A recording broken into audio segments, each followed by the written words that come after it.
बंगाल, जहां की मिट्टी में इतिहास की गूंज है, जहां साहित्य, संगीत, कला और विचारों ने भारत की आत्मा को दिशा दी है। गुरुदेव रवींद्रनाथ टैगोर की रचनाओं से लेकर दुर्गा पूजा की भव्यता तक बंगाल की संस्कृति ने हमेशा देश को नई चेतना दी है। पिछले 11 वर्षों में प्रधानमंत्री श्री नरेंद्र मोदी जी के नेतृत्व में पश्चिम बंगाल विकास की नई धारा से जुड़ा है। कनेक्टिविटी, इंफ्रास्ट्रक्चर और आर्थिक अवसरों को विस्तार देते हुए पूर्वोदय से भारत उदय की परिकल्पना को साकार किया जा रहा है। इसी श्रृंखला में आज माननीय प्रधानमंत्री जी पश्चिम बंगाल की धरती से हाईटेक ट्रेनें और 3,200 करोड़ रुपए से अधिक की रेल और रोड परियोजनाओं की सौगात दे रहे हैं।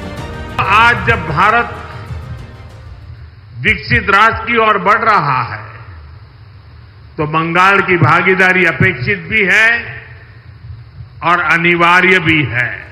आधुनिक रेल यात्रा के एक नए युग का शुभारंभ हो रहा है।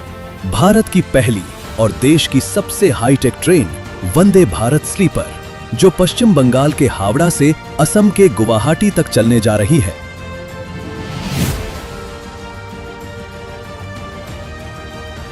ट्रेन के किराए में एरोप्लेन जैसी सुविधाओं वाली ये next generation train aerodynamic design के साथ बेहतर कुशनिंग, डिसइंफेक्टेंट टेक्नोलॉजी और फायर बैरियर डोर जैसी एडवांस फीचर से लैस है।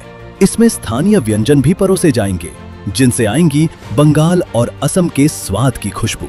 इसका टाइम टेबल बेहद स्मार्टली तैयार किया गया है, जिसकी वजह से यात्रा रात में शुरू होगी और सुबह सूरज की रोशनी के साथ ट्रेन अपने गंतव्य पर पहुंच जाएगी।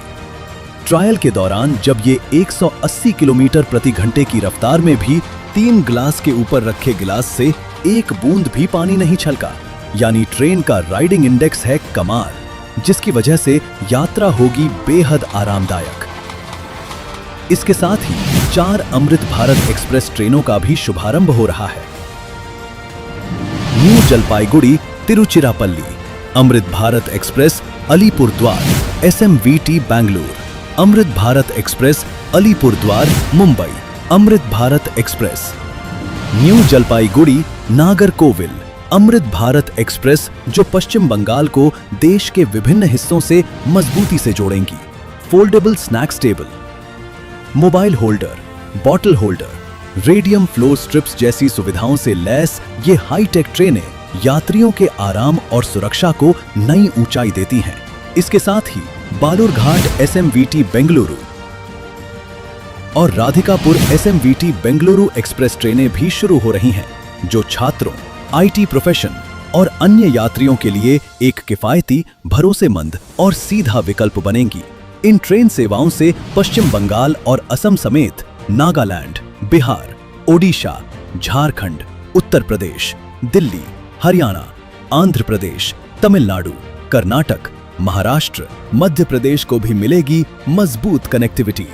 रेलवे की इन पहलों के साथ आज बालूरघाट हिली नई रेल लाइन, न्यू जलपाईगुड़ी में next generation freight maintenance facility, Siliguri loco shed के अपग्रेडेशन तथा वंदे भारत ट्रेनों की मेंटेनेंस फैसिलिटी के अपग्रेडेशन का शिलान्यास, साथ न्यू कोच बिहार बामनहाट तथा new coach Bihar Baxirhat rail लाइनों का विद्युतीकरण राष्ट्र को समर्पित किया जा रहा है। रेल के साथ रोड की परियोजनाएं भी इंफ्रास्ट्रक्चर को आधुनिक बनाने में अहम भूमिका निभाएंगी, जिसमें धुपगुड़ी फालाकाटा NH-27 सड़क परियोजना का शिलान्यास शामिल है, जो उत्तर बंगाल और पूरे उत्तर पूर्व क्षेत्र के लिए विकास की एक महत्वपूर्ण कड़ी साबित होगी। इसके निर्माण से सिलीगुड़ी से गुवाहाटी की दूरी लगभग 25 किलोमीटर कम होगी और यात्रा समय में करीब 1 घंटे की बचत होगी। ये सिर्फ परियोजनाओं का शुभारंभ नहीं है, बल्कि विकसित बंगाल, विकसित भारत के संकल्प को सिद्ध करने की दिशा में एक अहम कदम है।